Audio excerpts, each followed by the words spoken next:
Hello, and thank you for joining us. My name is Matt Abbott, and I am the Director of Government and Diplomatic Programs at the Chicago Council on Global Affairs.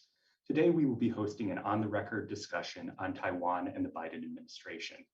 Before we start the conversation, please note that the Council is a nonprofit, independent, and nonpartisan platform. The views expressed by individuals we host are their own and do not represent institutional positions or views of the Council. It is now my pleasure to introduce today's moderator. Kaiser Kuo is the founder and co-host of the Sinica podcast, which is a weekly discussion of current affairs in China. He has a distinguished career in journalism, technology, and music. He previously served as Director of International Communications for Baidu, was a technology reporter, and co-founded the heavy metal band Tang Dynasty. He is a graduate of the University of California, Berkeley, and holds a master's degree from the University of Arizona. Welcome, and Kaiser, I'm honored to turn the floor over to you. Thank you very much. And thank you also to your colleagues, Kellen and Madeline, and all the good folks at the Chicago Council, and to everyone who's taken time out of their day to join us. I am very much honored to be part of this timely conversation. I hardly need remind anyone here that Taiwan is an issue of tremendous importance in the US-China relationship. When it comes to Taiwan and its future, the stakes are very high. The history is extremely complex. The emotions run very deep, not just in China and the US, but also, and I think it's very important to note this, among people in Taiwan who rightly too often feel like pawns in a geostrategic contest left out of the conversation. For Americans, Taiwan presents real conundrums. It forces us to confront the tension between, on the one hand, our cherished ideals and our democratic commitments, and on the other, the pragmatic considerations, the hard geopolitical reality, and our diplomatic commitments. It presents us with genuine ethical dilemmas and forces us to reckon with historical facts that are often, as we'll talk about, very inconvenient. Here in the US recently, it seems that hardly a day goes by without another op-ed or article or indeed an online event where experts debate the likelihood of Beijing making an aggressive move, or whether the US should formally commit to Taiwan's defense, or whether such a move would be destabilizing. But wherever one falls on all of these questions, I think there's little doubt that should a conflagration over Taiwan actually erupt, it could conceivably escalate to something, well, inconceivable. Meanwhile, even after the controversial moves on Taiwan that we saw undertaken during the waning days of the Trump administration, moves seen at least by Beijing as extremely provocative, the US administration under Biden has, one might argue, even stepped up its assertiveness when it comes to Taiwan, actually increasing the frequency of transits of warships through the Taiwan Strait since Biden took office. The US seeks to reassert itself as a Pacific power, of course, rallying allies, the Quad, this new configuration, AUKUS, other security configurations in the name of a free and open Indo-Pacific.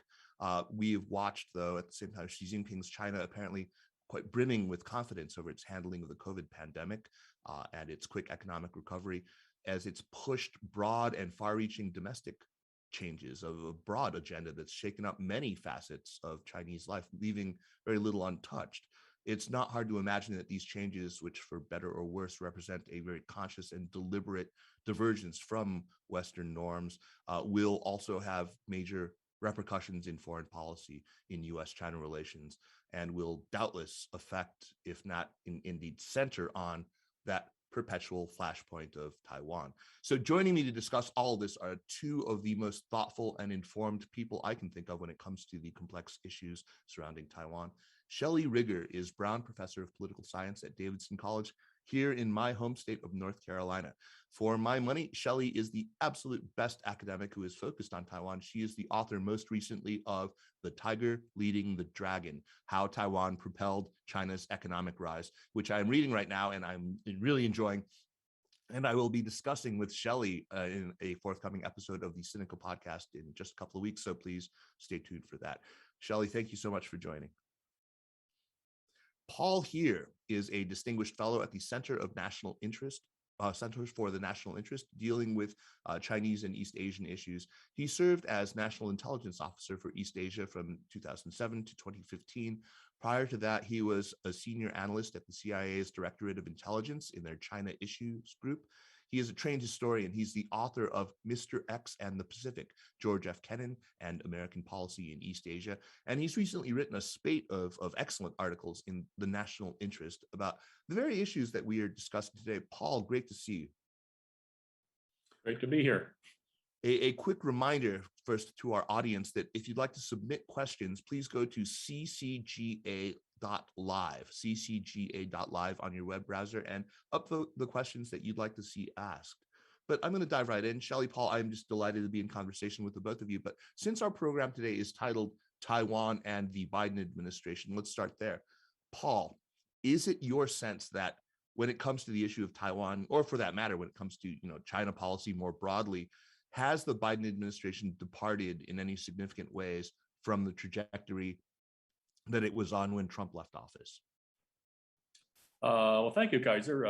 Let me just say before I address your question directly, it's a great privilege and a pleasure for me to be here, certainly with you and with my old friend Shelley.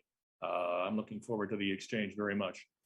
On your question, I think that your question is whether there has been change, and so far we haven't seen much. The impression I have with regard to China overall, but particularly with regard to the administration's approach to Taiwan, is that it seems to be inheriting the trajectory that the Trump administration was on in terms of upgrading the relationship with Taiwan incrementally and expanding our support for Taiwan's international representation. And then we'll come back to some of those issues. The latest indicator was this rumor, which seems to have retreated somewhat, that the administration was going to support the upgrading or the changing of Taiwan, the name of Taiwan's representative office in Washington, which has implications we can get to. But I was also struck by Secretary Blinken and others in the administration have referred to Taiwan as a critical partner. Now, this isn't the first time that this has been referred to, but I see this as consistent with the trend line we were on prior to the end of the Trump administration. And my concern is that I think this is somewhat short-sighted and maybe dangerous. And I know we're going to get into all of these issues because I think we're pushing the limits of unofficial relations as we're, statutorily supposedly confined to. And it really raises questions about what the Biden administration's definition of our one China policy is. I think my bottom line is that, there's supposed to be a process. U.S. policy is based on this process of dual deterrence of both Taipei and Beijing, both dual deterrence and reassurance. And I think there's an imbalance there in terms of how much reassurance and deterrence we're giving to either side. And I think it's because it's based on some perhaps invalid assumptions. And we'll come back to those later. We will. But first, Shelley, how does all of this look from Beijing? I mean, we have to recognize there are many disconnects that aggravate the U.S.-China relationship when it comes to Taiwan. But it strikes me that one big disconnect is that the administration or Congress or, it makes what seem to most Americans, including many in the foreign policy establishment, be relatively small, even trivial changes in its behavior. But Beijing reacts often by flying into high dudgeon and what to Americans look like overblown histrionics. That tends to make us even more kind of casually dismissive of Beijing's perspective, right? We end up then with this kind of cartoon version of Beijing's position. So why does Beijing freak out? I mean, why do our notionally minor affronts cause Beijing such severe heartburn? And maybe we could look at one real world example that Paul just cited, which was this rumored change of the T in TECRO, the Taipei Economic and Cultural Representative Office, from Taipei to Taiwan. Yeah. Why indeed do they freak out? And it's not often that I'm invited to channel, the thinking of PRC leaders. So that this is cool. Thank you for that. I think that what a lot of Americans have a hard time understanding is that from the PRC's position, and especially from the perspective of PRC leaders, the Taiwan issue is extremely important. They have a goal, which is to bring Taiwan under the PRC flag or the same flag that's flying over the PRC. But they also have an imperative, which is to avoid Taiwan somehow permanently separating itself and foreclosing forever the possibility of what they call unification. And I think we tend to focus on, oh, come on, unification, what do you need that for? It's not so critical, you can't really mean that, and so on and so on and so on. But what we don't really get is that they are not so much looking for opportunities to unify Taiwan or to annex Taiwan, if you prefer. They are looking for moments of opportunity for Taiwan to separate itself further from a Chinese identity, from the possibility of unification someday in the future. And so they parse everything anybody does, everything the Taiwanese government does, and everything the US government does to try and assess whether or not each action is somehow going to shift the ball slightly further in the direction of enabling Taiwan to permanently separate itself. Like they've been separated since 1949. Mm-hmm. Nobody's delivered divorce papers yet. And that's what the Chinese are afraid of is, if the guy shows up with divorce papers, then that's when it all gets real. And they really, really, really want to prevent that. So they see something like changing the name from Taipei ECRO to Taiwan ECRO as the US subtly indicating that the way we have done things since 1979 is not sacrosanct in our view, that we believe we have the right to alter longstanding elements of the relationship in ways that encourage people in Taiwan to imagine that if they were to go for it, the US would allow it or would somehow stand behind them. So each one of these little teeny, they call them salami slices, and each one of these salami slices becomes a point of friction because each one of them brings, in the minds of the PRC leaders, brings us all a little bit closer to the moment at which the Taiwan side is going to say, okay, there's no salami left. Done. Yeah, I think it's really important that we understand this view from behind Beijing's eyes. And I don't hesitate to say that we often fail to exercise this basic cognitive empathy. I mean, if for no other reason, we should at least have some appreciation for the intensity of the emotion and understand, how these beliefs are going to shape their strategy. At the same time, I would hasten to add that it's true in the other direction, or it ought to be. Beijing doesn't seem to be able to grasp how Americans see things. And the Chinese who work on these issues seem often to impute quite sinister motivations to the US, when often it's just about admiration for Taiwanese society, for its democratic transformation and things like that. Paul, let me turn to you and say, what do the more sort of sober architects of Beijing's strategy, how do they interpret what's happening right now under the Biden administration, this continuation, this failure to kind of repudiate the moves made under Trump? Well, I think you're right that they're not good at grasping the implications of the democracy element here. But I don't think they're stupid. I mean, they understand that there's a dilemma there that they can't confront very directly because of their own system.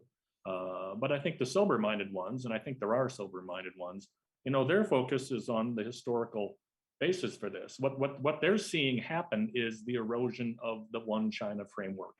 And there's a lot of, scriptural readings on this. But I think that the greatest concern they have is that all of the salami slicing that Shelley mentioned, and I think it's really important to highlight that it's intriguing that Shelley mentioned that the Beijing views the other parties as engaged in salami slicing here, because the perception on the other side is that Beijing is doing the salami slicing. Right. I think what the Chinese concern is that there's salami slicing going on in both Taipei and Washington. And they have seen incrementally Taipei retreating from a long established modus vivendi, that there was a one China framework in which they both operated. And more importantly, and we can get into the details, and Shelley can cite chapter and verse about Taipei's position on this, But Beijing's perspective is that Washington is implicitly endorsing and allowing Taipei to retreat from the One China framework, and that undermines Washington's own commitment to the One China framework and mutual understandings that Beijing perceives, in fact, arguably, and I think appropriately, insists still exist. And again, I'm not going to cite chapter and verse of the 3 Sino-US joint communiques, but they established a mutual understanding, which was the basis for the existence of diplomatic relations between Washington and Beijing on how they would deal with the Taiwan issue. Right. And that's what the One China framework is about. And they see us retreating from that through this expansion of relations with Taipei. And they're wondering what the substance and credibility is of our One China commitment, which we keep reiterating, but less persuasively over time.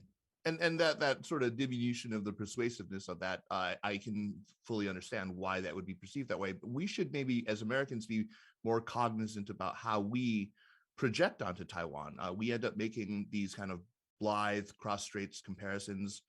Oh, look, democratic Taiwan versus, these are completely divorced from history or context. And as our feelings about the PRC shift, and we know what direction they've been shifting in recently, our feelings about Taiwan move in a sort of opposite direction. So unsurprisingly, as America has soured on the PRC, we've gotten proportionately more effusive about Taiwan. Shelley, is this an unequivocally good thing for Taiwan that we've in this love fest now? Yeah, I get really heated sometimes listening to people talk about things that they think are good for Taiwan, but which are really just good for good for their particular view of US interests, right?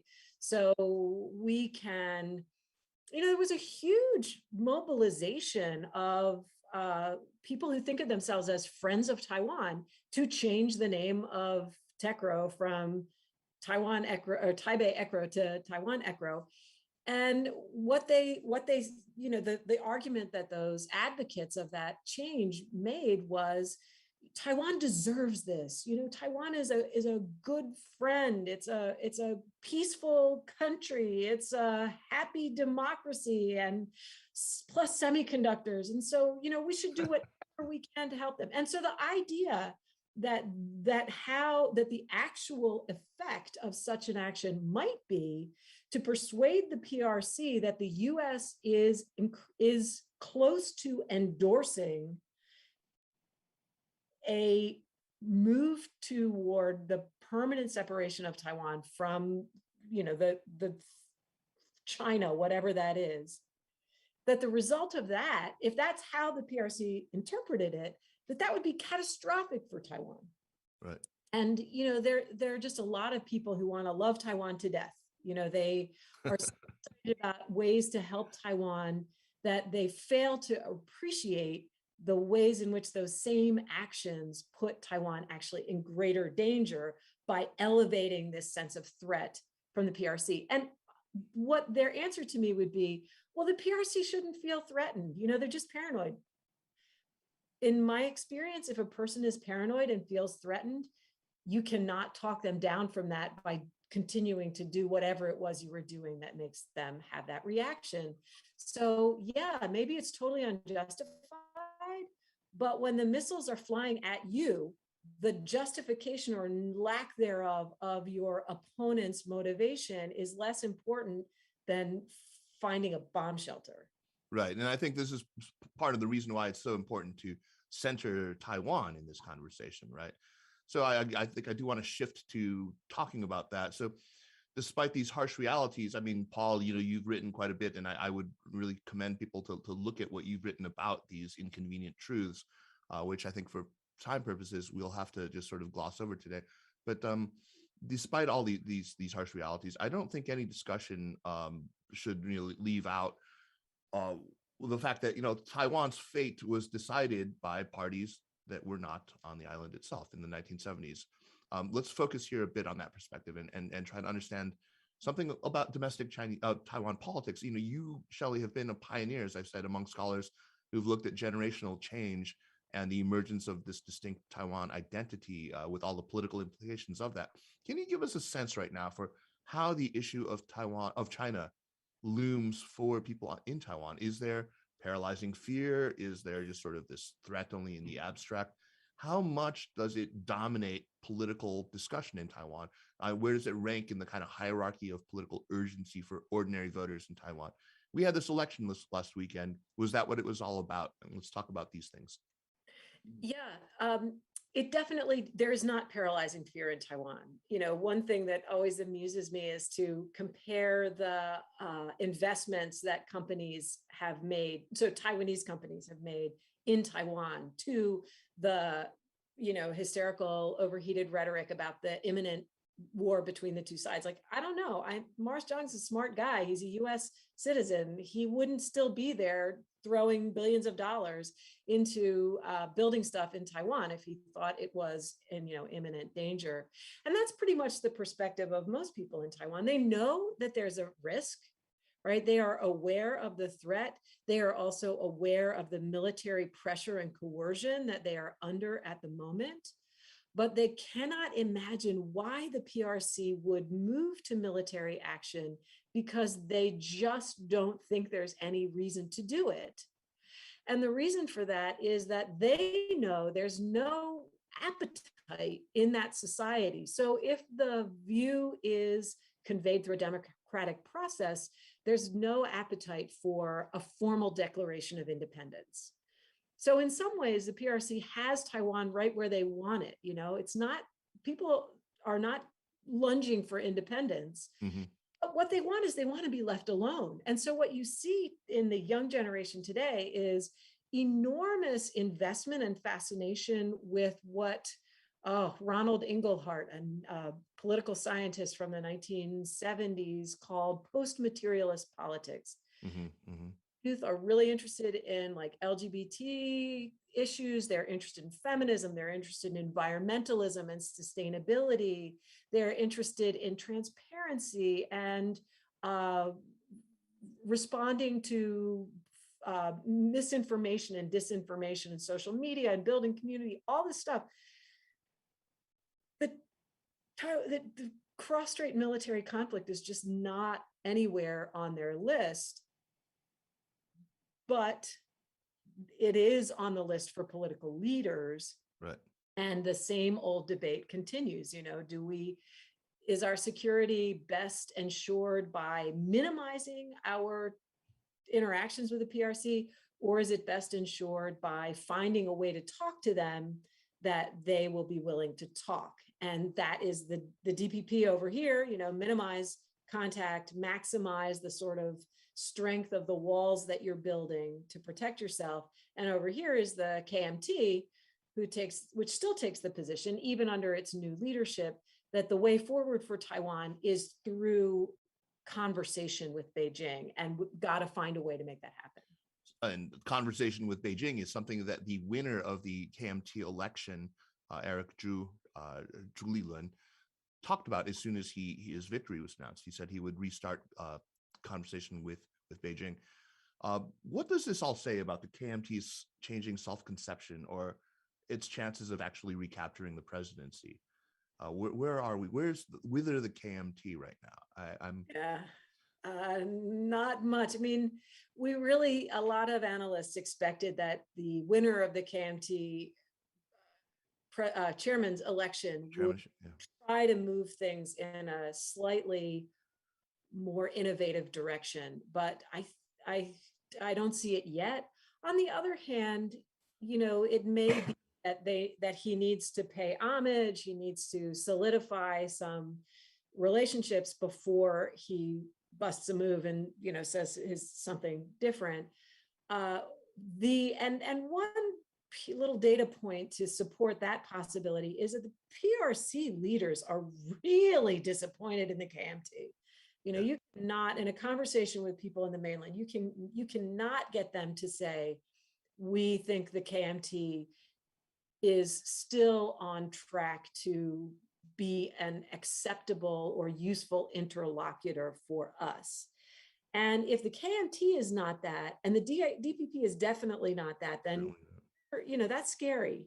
So it may also be that Chairman-elect Zhu is trying to say to the PRC, look, we have not abandoned the agenda that allowed us to work with you before.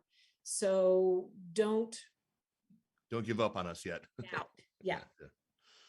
Let's turn back to Paul. Paul, you've argued that the U.S. jettisoning strategic ambiguity in favor of strategic clarity, in this case that was made maybe most famously by the president of the Council on Foreign Relations, Richard Haas, that making clear, that is, that the U.S. will intervene if China threatens force, that would actually increase the odds of China making an aggressive move.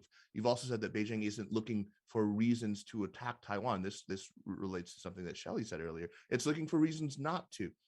Is this move toward this conversation about abandoning strategic ambiguity, is this what Shelley was referring to when we talked about loving Taiwan to death?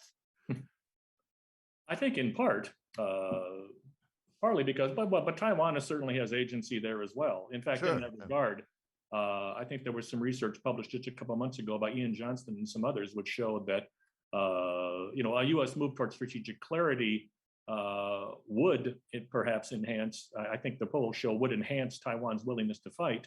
But paradoxically, it would also enhance support for independence because of this presumption of a blank check from the United States.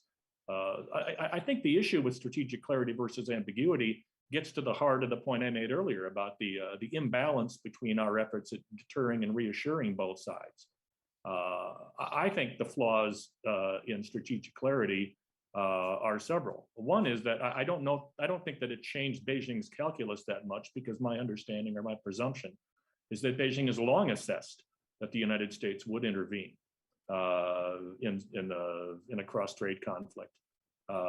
I think the other, actually related to that, there was another article that was published recently by Joshua Rovner, which said that there's a problem with strategic clarity in that ambiguity is almost inevitable. It's not as if Washington can really know how it would react in any circumstance. Right. So I think we take a great risk in moving to clarity. The other point I would add there is that our relative military capabilities relative to China's have eroded considerably over the last, relatively speaking, I mean, over the last 20 years or so. So it's not necessarily one that a commitment that we could as easily enforce as we might have imagined our capability to do so 20 and 30 years ago. Yeah, so we've all seen the results of those war become games, right? We've all seen the results of those war games that have been run, and it doesn't look pretty for the Pacific Fleet, right? Yeah, and that's why I think it might be counterproductive to move toward clarity. Speaking of counterproductive, though, after the massive unrest in Hong Kong and the imposition of the national security law, it's probably safe to say that the one country, two systems idea holds zero appeal to anyone in Taiwan, save the most pro-mainland, dyed-in-the-wool, deep blue KMT stalwarts, right? As far as you can tell, Shelley, again, asking you to channel Beijing, your favorite thing.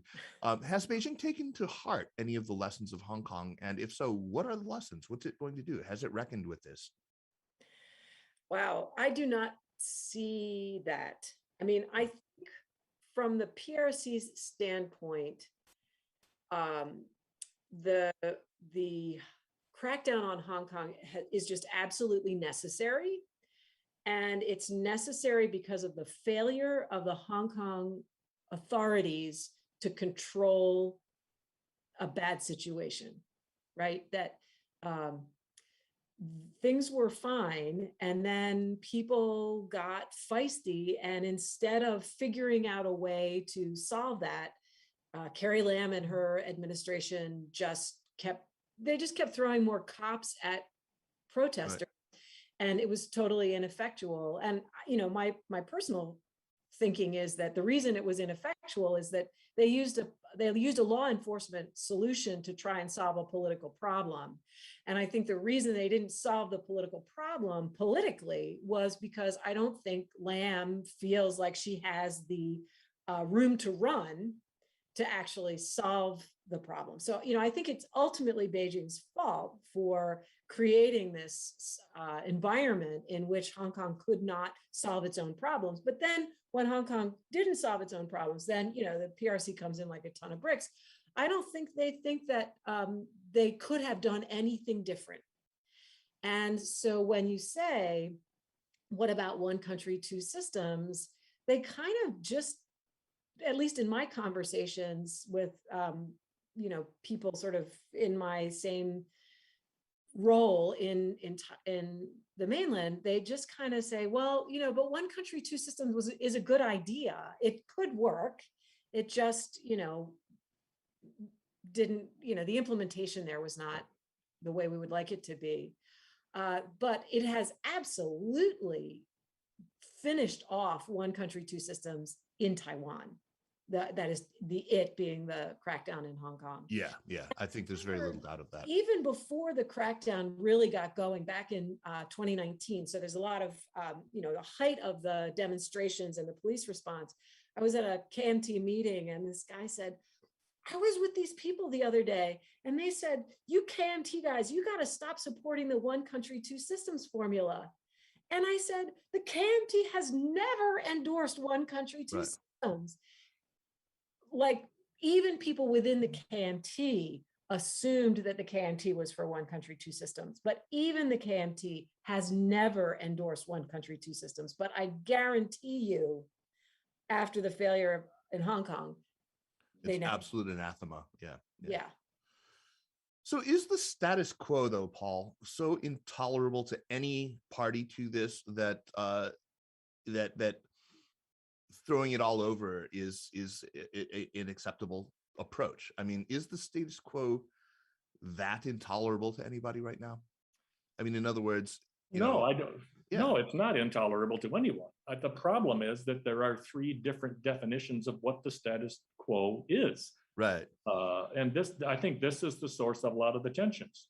All three parties have accused Beijing has accused Washington and Taipei of changing the status quo, and Washington and Taipei have accused Beijing of changing the status quo. Mm-hmm. I think the absence of escalating tensions and the persistence of this de facto separation would be tolerable to all three parties for the foreseeable future.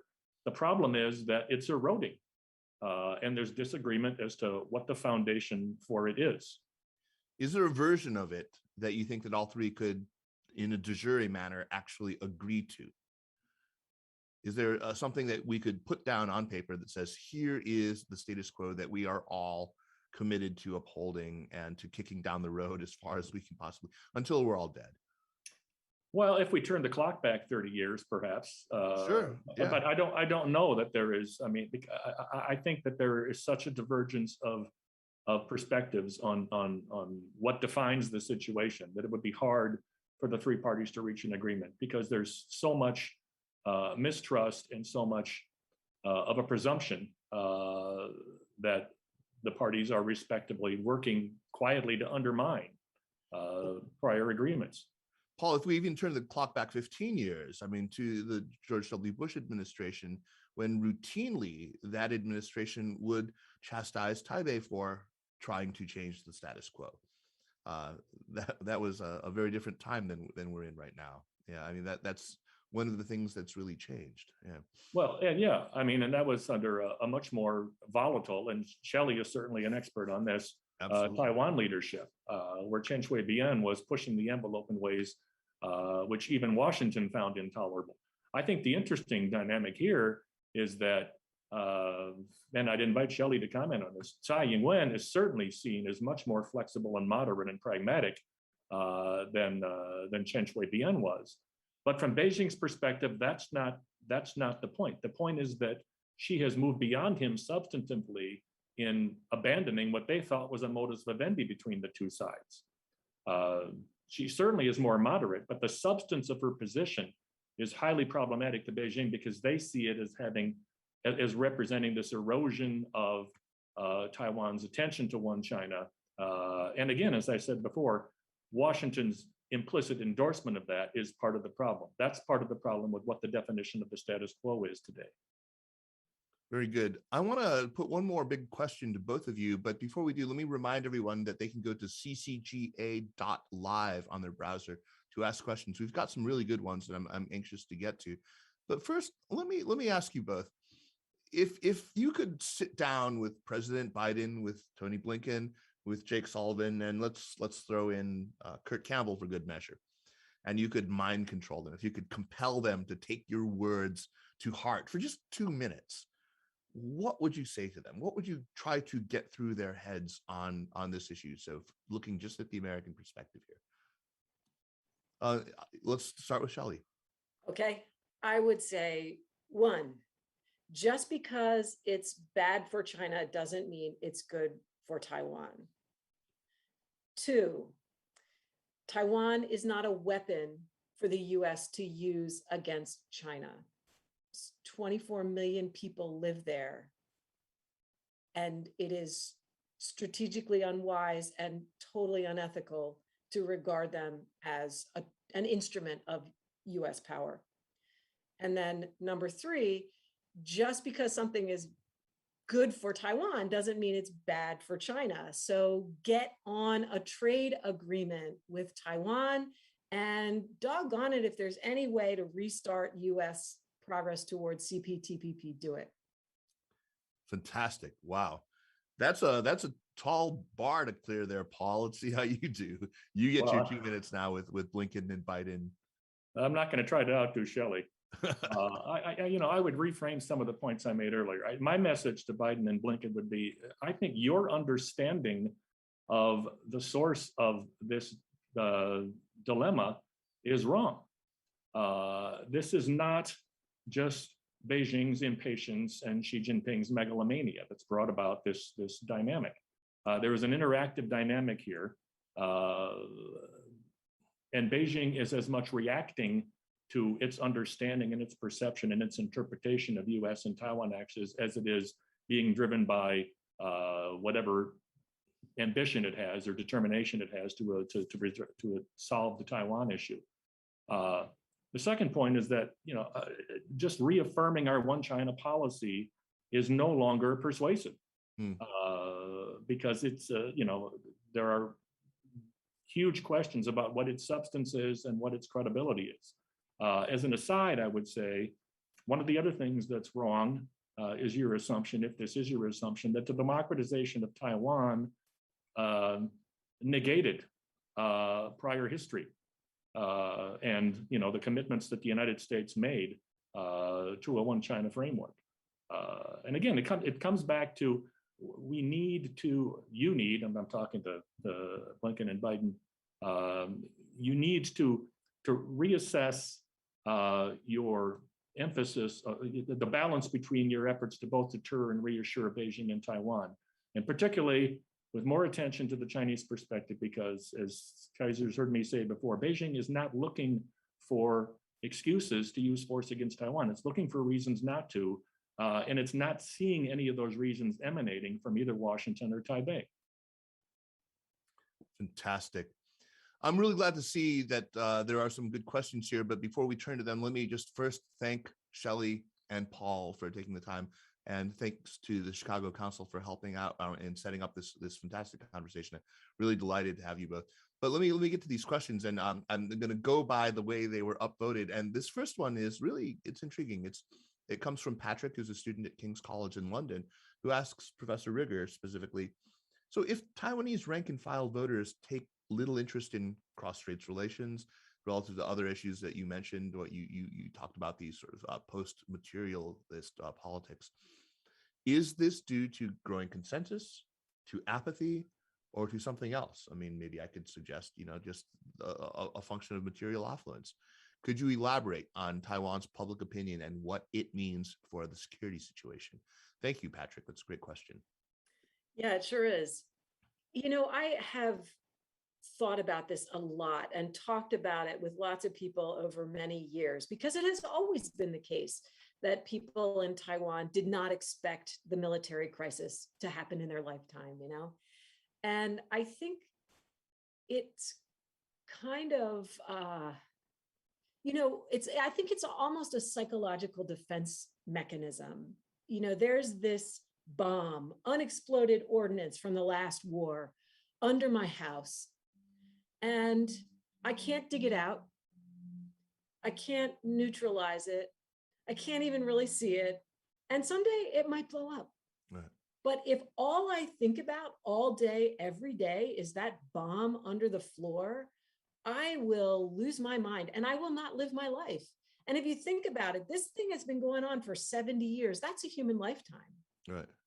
So just kicking the can, just prolonging, just doing the best you can to have the life that you want, while something doesn't get resolved but doesn't blow up either. I seriously think that's the best anybody does in this life. We hardly ever fix anything for real permanently. So, I think a lot of people are focusing on what they can't, they Serenity Parade. They know what they can't change. And so they are having the courage to fix the things they can, which include things like, LGBT rights and way more existentially threatening than China. Right. Absolutely.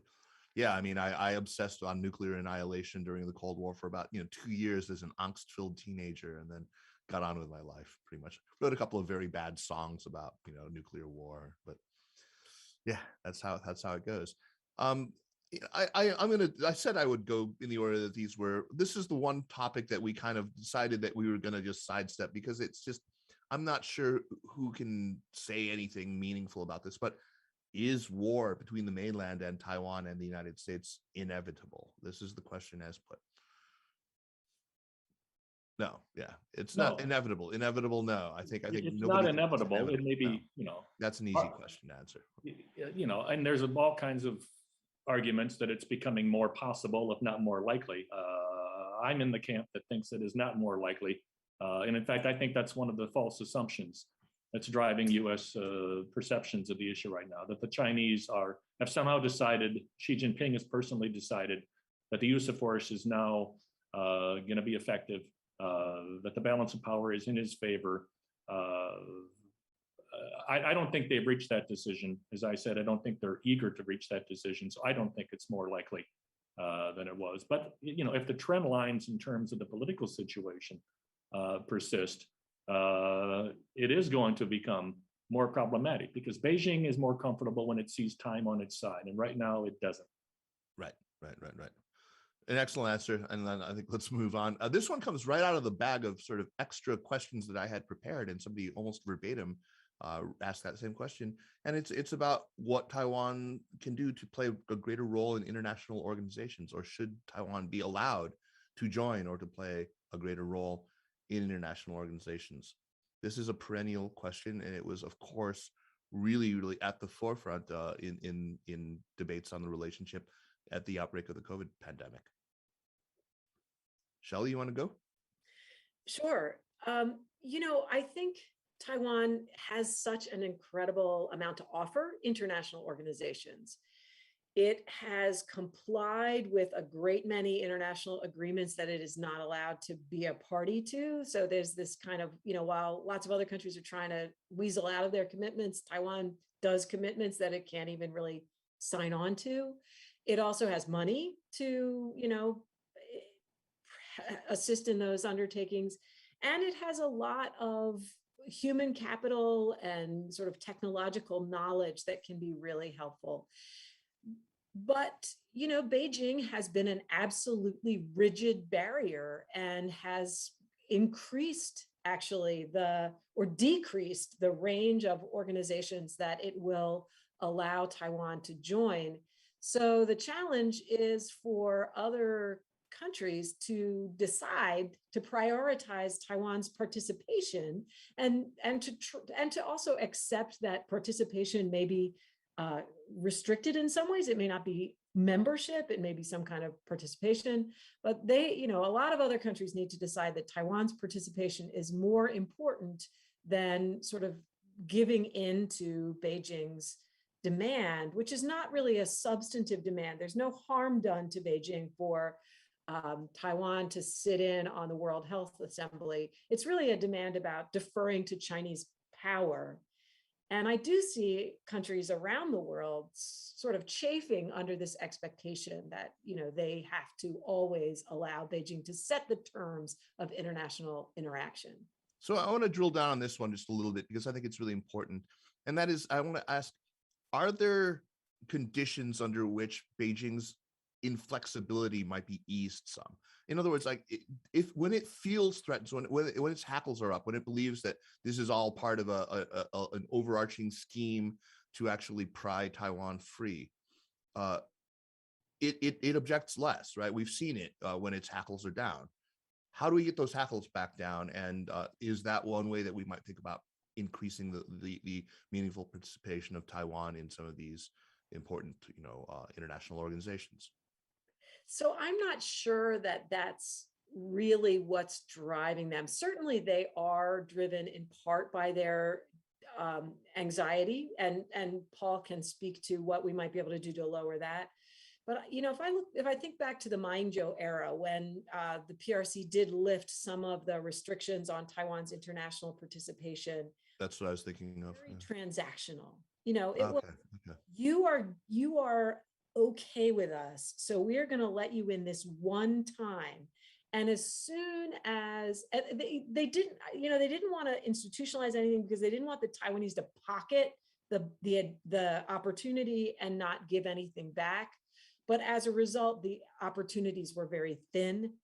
And a lot of people in Taiwan became very cynical, like they only let us do that because they were, they wanted to send a message about Mainzhou, but it had nothing to do with Taiwan. It was just about Mainzhou. But I don't know what Paul thinks about this question. Yeah, Paul. I think you're right that on this issue, the Chinese are inevitably going to be transactional and cynical. But they make concessions when they know that, when they think that it serves their purposes, in terms of both image and utility. I mean, and a lot of the concessions have been on economic and other transnational issues where the Chinese, I think, acknowledge that Taiwan has much to contribute. But I think they're tighter now because of this broader context that we've talked about.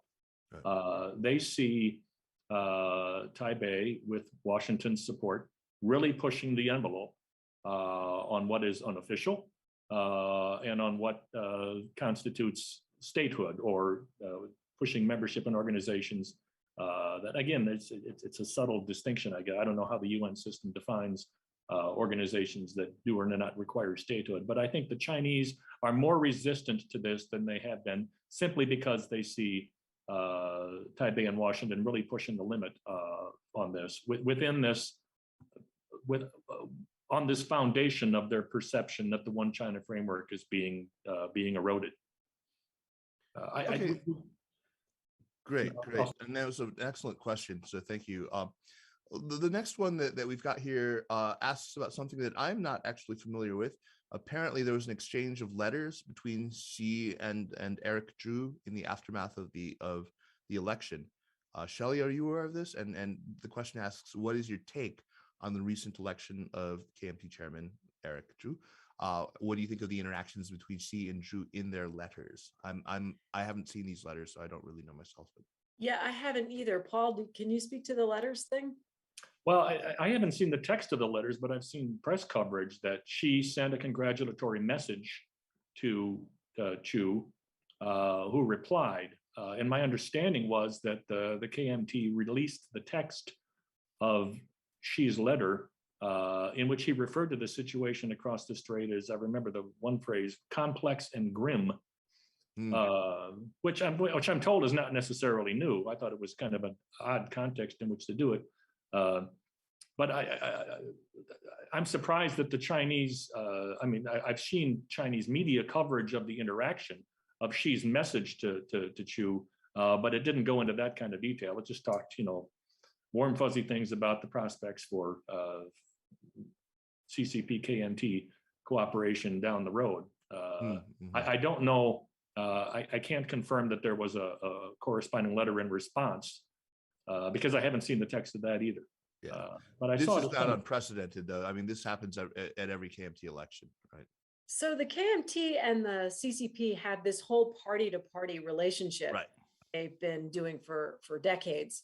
one thing I would say about the chair's election, I probably the most interesting thing that happened, although on the whole it was kind of interesting one, but the most interesting thing that happened was the debate at which Eric Zhu told another candidate, actually the number 2 finishing candidate for KMT chair, Zhang Yazhong, that he was basically carrying water for Beijing, right. And there was not going to be a red KMT.